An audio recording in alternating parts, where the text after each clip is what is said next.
وبه نستعين على الدنيا والدين والصلاة والسلام على أشرف الأنبياء والمرسلين وعلى آله وصحبه أجمعين. رب اشرح لي صدري ويسر لي أمري واحلل عقدة من لساني يفقهوا قولي. Amma ba'du. Yang kami hormati Bapak Ibu guru dan tenaga pendidikan Madrasah Sanjaya Depok. Yang kami hormati para ustaz dan ustazah, dan tak lupa yang kami hormati para kakak muslim dan muslimah yang telah membantu pelaksanaan daripada tahfidz camp Madrasah Sanjaya Serpong 2023, dan tak lupa ananda siswa-siswi Madrasah Sanjaya Serpong yang dirahmati Allah Subhanahu wa taala.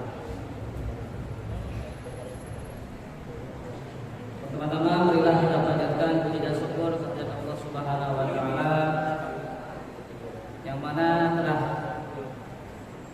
memberikan kesehatan dan nikmat iman dan Islam kepada kita semua, sehingga kita masih diberikan kesempatan untuk bertemu dengan bulan mulia, bulan penuh barokah, bulan yang tidak diberikan oleh umat lain selain umat Nabi Muhammad SAW. Semoga kita bisa istiqomah menjalankan ibadah selama bulan suci Ramadan ini. Tak lupa selawat serta salam marilah selalu kita sanjungkan kepada junjungan kita, uswah kita, Nabi Muhammad sallallahu alaihi wasallam, kepada keluarga dan juga kepada para sahabatnya yang telah senantiasa istiqomah menjalankan syariat Islam sehingga bisa mengantarkan kita dari zaman jahiliyah ke dalam zaman penuh nikmat iman dan Islam.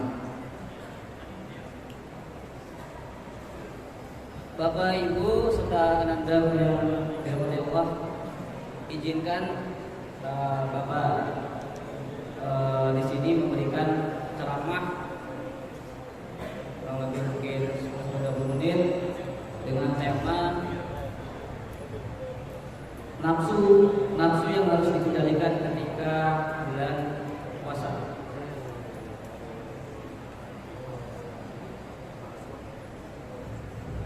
Keutamaan bulan puasa selain di dalamnya kita diberikan keutamaan ketika menjalankan ibadah, maka nilai pahalanya akan dilipat gandakan. Beda ketika kita melakukan ibadah di selain bulan Ramadan, maka ketika kita melakukan suatu amal kebaikan, amal ibadah, maka Allah Subhanahu wa taala tentu akan melipat gandakan pahalanya. Kemudian keutamaan bulan Ramadan yang lain adalah seperti dalam hadis Rasulullah SAW, "Idza jaa Ramadan fatihat abwaabul jannah wa ghulibat abwaaban nar wa sufihatis syaitan." Artinya, apabila datang bulan Ramadan, maka dibukalah pintu-pintu surga dan ditutup pintu-pintu neraka, serta semua setan dibelenggu. Hadis riwayat Muslim. Nah, sekarang pertanyaannya adalah, seandainya jika setan-setan itu dibelenggu, lalu kenapa pada bulan Ramadan ini masih banyak kemaksiatan? Banyak sekali masih kita lihat tindak-tindak kejahatan atau kriminal. Ada yang tahu mungkin alasannya kenapa?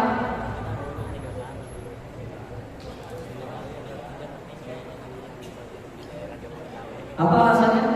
Kenapa kok kalau hadis Rasulullah, kalau hadis ini kan hadis yang sahih, hadis riwayat Muslim, itu mengatakan setan pada bulan puasa itu dibelenggu. Kalau namanya dibelenggu itu kan berarti kan setan tidak bisa melakukan atau tidak bisa menggoda manusia. Lalu kenapa masih terjadi? Ya, benar sekali. Karena adalah adanya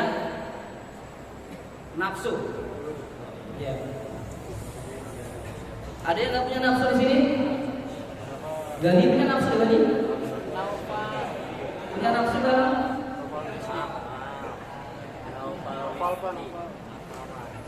Ya. Tentu semua orang punya nafsu. Ya. Lalu apa maknanya nafsu? Ma'wa nafsu.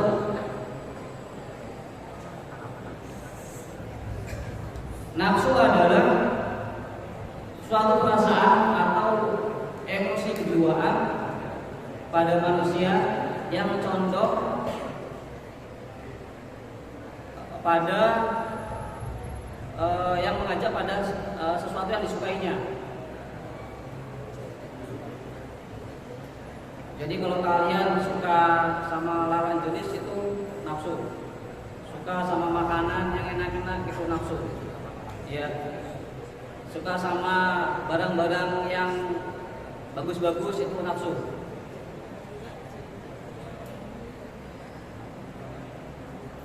Lalu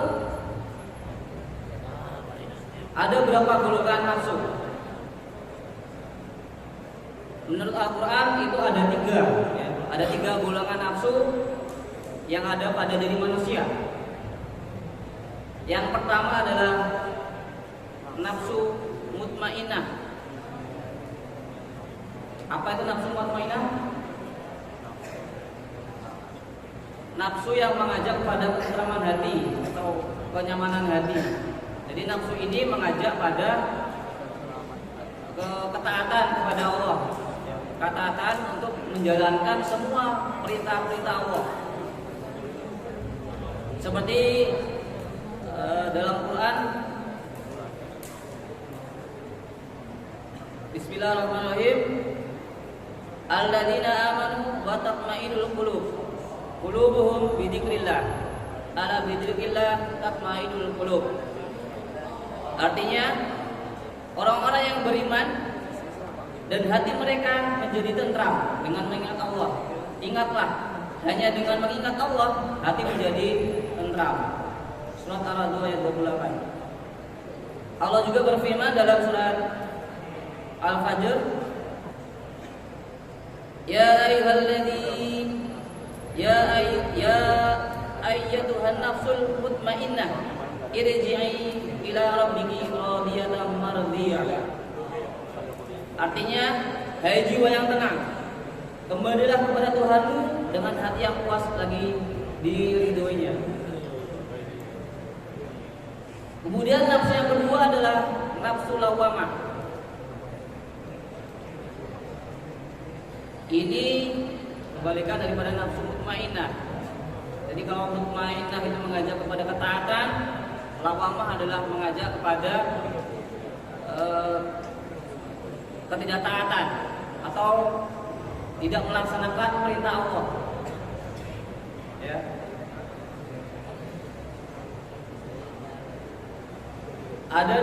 Disebutkan dalam surat Al-Qiyamah, wala uqsimu bin nafsil lawamah.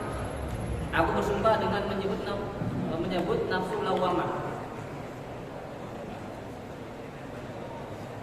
Kemudian yang ketiga adalah nafsu amarah bisu, yaitu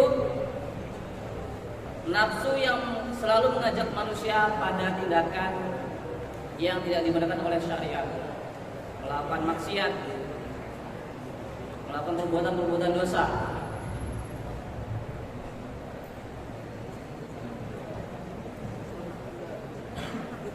Untuk nafsu amarah bisu ini atau nafsu amarah itu terdapat dalam surat Yusuf. Bismillahirrahmanirrahim.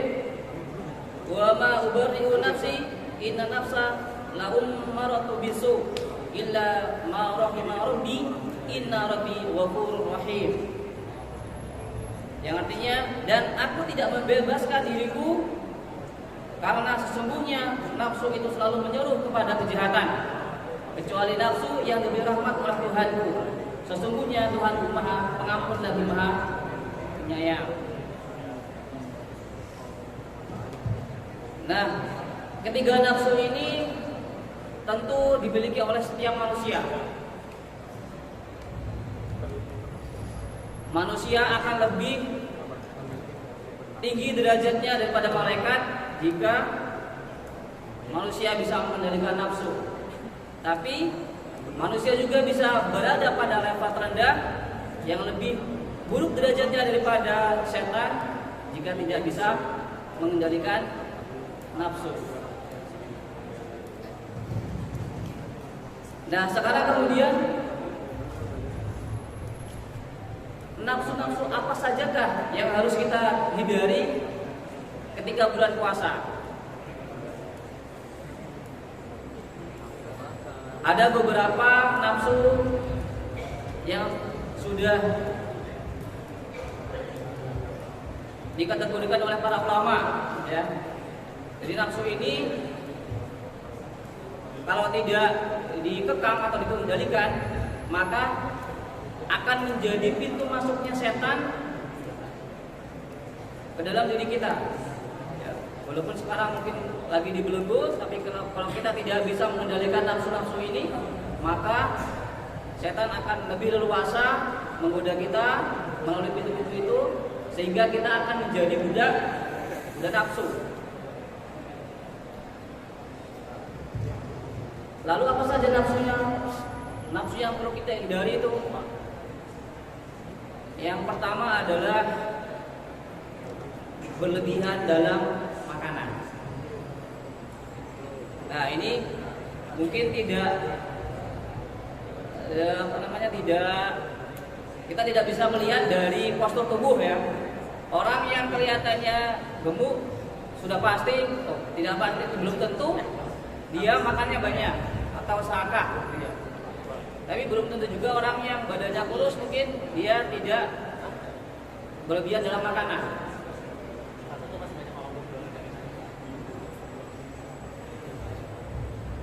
Nah, saat berbuka puasa biasanya disediakan banyak sekali makanan, ya kan? Nah, makanan-makanan itu tentu akan mengundang kita untuk memakannya, ya. Mungkin ada es, ada berbagai macam minuman, makanan, yang dimana seakan-akan kita mau makan semuanya, ya. Padahal belum tentu perut kita itu cukup untuk menampungnya. Nah, apabila kita berlebihan dalam hal makanan, tentu akan menyebabkan kita menjadi malas beribadah, menjadi ngantuk biasanya efeknya, ya, menjadi ngantuk. Padahal tujuan puasa Ramadan adalah mengendalikan nafsu dengan tidak berlebihan dalam hal makanan ataupun minuman. Perut yang terlalu kenyang sejatinya akan memudahkan setan untuk mengembuskan rasa malas. Ya, kalau kita makan kekenyangan itu mesti bawanya malas ngapa-ngapain, istilahnya mager gitu, ya, mager. Mau ibadah malas, mau baca Quran malas, mau ke masjid untuk sholat jamaah juga malas. Nah, dengan kalau kita berlebihan makanan itu sebenarnya juga akan bisa mematikan hati, ya, akan mematikan hati. Oleh karena itu kita jangan sampai terlalu berlebihan dalam memakan makanan. Rasulullah SAW bersabda, cukuplah bagi anak Adam beberapa suap makanan untuk menegakkan tubuhnya.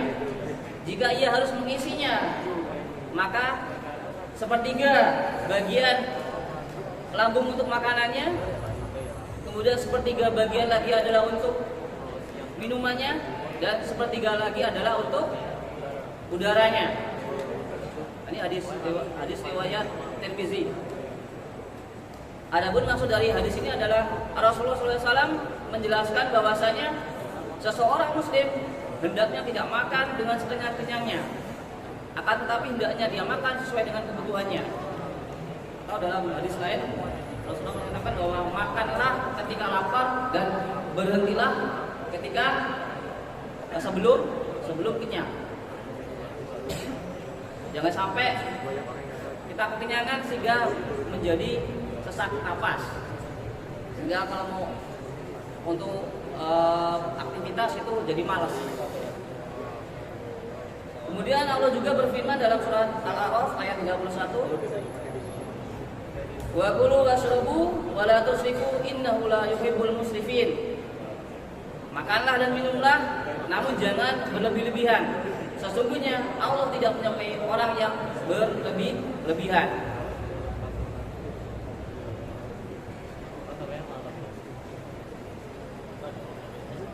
Adapun kalau misalkan kita sesekali kenyang, itu pun tidak masalah, ya, tidak masalah, karena Rasulullah juga pernah menyampaikan bahwa pernah menyuruh Abu Hurairah radhiyallahu anhu untuk minum susu, kemudian Abu Hurairah minum lagi, disuruh terus minum sampai akhirnya Rasulullah bersabda, minumlah wahai Abu Hurairah. Abu Hurairah berkata, demi zat yang memutusmu dengan kebenaran, aku tidak mendapati jarum lagi dalam perutku untuknya. Artinya perut Abu Hurairah sudah benar-benar penuh. Nah, para ulama berdalil dengan hadis tersebut bahwa sesekali orang boleh kenyang. Kalau mungkin kebetulan ada makanan yang enak atau diundang oleh seorang yang ingin dia hormati, kemudian ia makan dengan kenyang, maka tidak jadi masalah. Tetapi yang jadi masalah adalah ketika ia makan kekenyangan secara terus menerus, dia makan dia kekenyangan, dia makan dia kekenyangan. Nah, ini nggak boleh. Tapi ketika sekali-kali kenyang itu tidak menjadi masalah. Kemudian nafsu kedua yang harus kita hindari ketika di bulan Ramadan adalah berlebihan dalam tidur. Ada suatu hadis dhaif ya yang beredar di masyarakat kita bahwa tidurnya orang berpuasa adalah ibadah. Karena alasan supaya terjaga dari melakukan maksiat. Nah, pemikiran yang seperti ini pemikiran yang keliru. Seharusnya dengan berpuasa umat Nabi Muhammad SAW itu malah lebih produktif. Ya. Bahkan Nabi sendiri mencontohkan ketika perang di Badar, di Fathul Mekah dan beberapa perang lain, walaupun Nabi dan sahabat itu berpuasa, tapi tetap melaksanakan perang. Walaupun sebenarnya tidur itu adalah perkara yang mubah atau diperbolehkan dan bukan merupakan suatu ritual ibadah sebagai mana perkara mubah yang lain, tapi tidur itu bisa dikatakan ibadah ketika diniatkan sebagai sarana penunjang ibadah. Misalkan kan kalian saat ini sedang melaksanakan traffic camp, ya kan? Tentu ada jam-jam tertentu yang dimanfaatkan untuk ibadah. Nah, kalau kalian niatkan ibadah itu untuk supaya nanti fit lagi, supaya bisa menghafal Quran lagi lebih banyak, supaya dimudahkan menghafal Quran, tentu itu akan dinilai ibadah oleh Allah Subhanahu wa taala. Tapi beda dengan tidur yang dikarenakan karena misalkan kekenyangan. Ketika sahur kekenyangan, jadi ngantuk, tidur. Nah, itu perbuatan yang tidak bernilai ibadah. Tapi kalau tujuannya adalah demi untuk mengembalikan lagi kondisi fisik supaya lebih segar, maka itu bisa dikatakan ibadah. Nah, pendapat ini didukung oleh pendapat dari Syekh Muhammad bin Umar An-Nawawi Al-Bantani. Beliau mengatakan bahwa hadis tidurnya orang berpuasa adalah ibadah ini berlaku bagi orang yang berpuasa yang tidak merusak puasanya, misal dengan perbuatan ghibah. Nah, sebaiknya tidak setiap tidur orang berpuasa itu beribadah. Bisa tidur karena malas, tidur karena kekenyangan setelah sahur, dan tidur karena tidak ingin beraktivitas. Ketiganya tidak bernilai ibadah, bahkan bisa dinilai sebagai tidur yang tercela.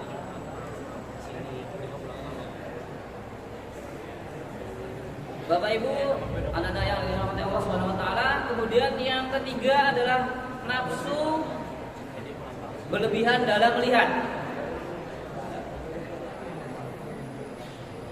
Menjaga pandangan atau ghadul basar adalah menundukkan, merendahkan, memejamkan serta tidak mengindahkan sesuatu yang diharamkan dalam Islam.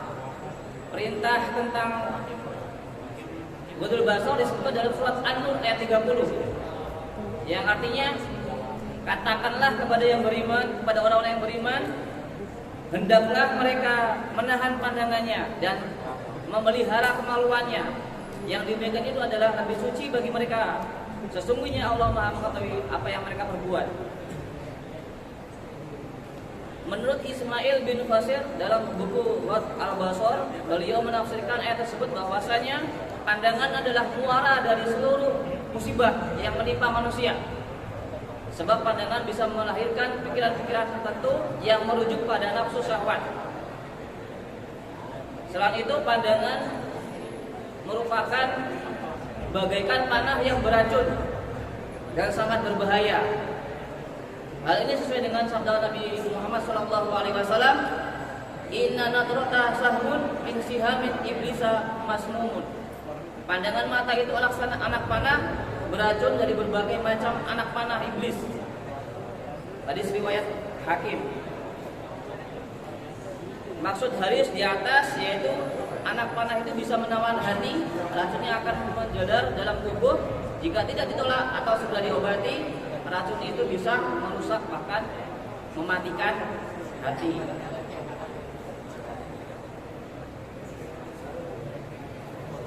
Kemudian nafsu yang keempat yang harus kita hindari adalah berlebihan dalam bicara. Nah, seharusnya ketika berpuasa itu mulut akan terasa malas untuk berbicara karena haus. Tapi terkadang sempat saja kita masih merumpi walaupun sedang puasa. Islam selalu menganjurkan untuk menjaga ketentraman dan kedamaian bahkan menjaga lisan. Layaknya hati, pengendalian terhadap lisan menjadi tolak ukur baik atau buruknya akhlak seorang muslim. Rasulullah bersabda, tidak lurus iman seseorang hingga lurus hatinya, dan tidak lurus hati seseorang hingga lurus lisannya. Dalam riwayat lain, Abu Hurairah disebutkan bahwa siapa yang beriman pada Allah dan hari akhir, hendaklah ia berkata baik atau lebih baik diam. Pada saat zaman modern ini tentu ketajaman lisan tidak hanya dari segi ucapan, tetapi bisa juga diwujudkan dalam aktivitas bermedia sosial. Nah, kadang kita sering membuat komentar-komentar ya yang menyinggung perasaan orang. Hati-hati ya. Jika kalian tidak berhati-hati dalam sosmed, tentu bisa dikenai undang-undang haki ya.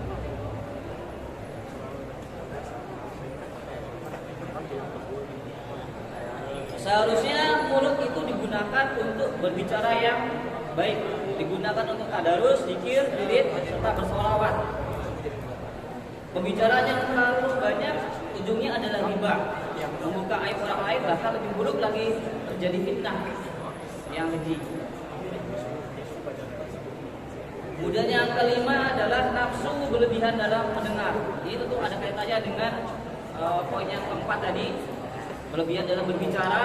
Itu lisan itu berkaitan dengan pendengaran. Ya. Ketika kita mendengarkan orang lain berbicara yang sudah tidak bermanfaat, ghibah dan sebagainya, maka hendaknya kita diperintahkan untuk menjauhi perbuatan tersebut.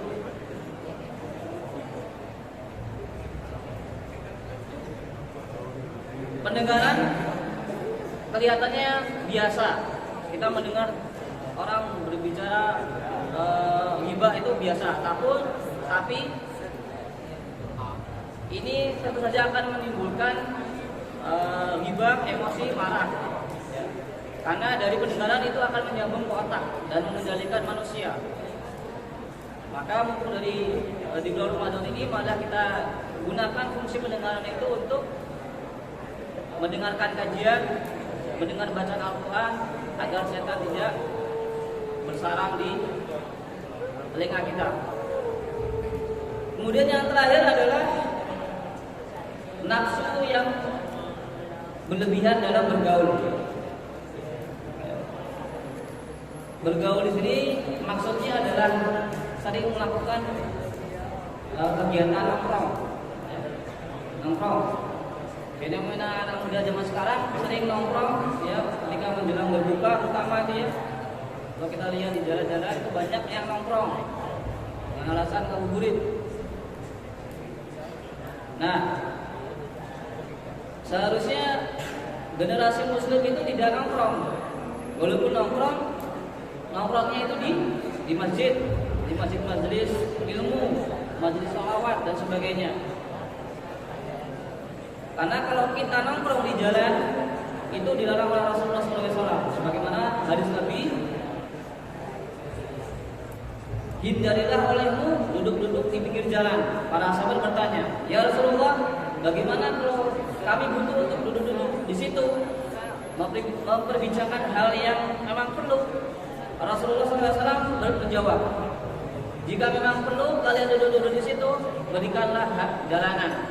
Mereka bertanya, apa haknya ya Rasulullah? Beliau menjawab, tunjukkan pandangan, jangan mengganggu, menjawab salam, menganjurkan kebaikan, dan mencegah yang mungkar. Hadis riwayat Muslim. Selama puasa ini hindarilah untuk berinteraksi, bergaul, nongkrong sana sini, karena bisa melemahkan iman, apalagi tidak ada tujuannya. Lebih indah bila kita mengajak teman-teman untuk sama-sama berjamaah ke masjid, bukber, tadarus, hingga menjadi komunitas yang diridhai Allah. Bila lingkungan kita bukan orang-orang yang tidak berpuasa, bisa-bisa kita yang batal puasanya. Maka hindari saja, sibukkan diri dengan kegiatan yang bermanfaat.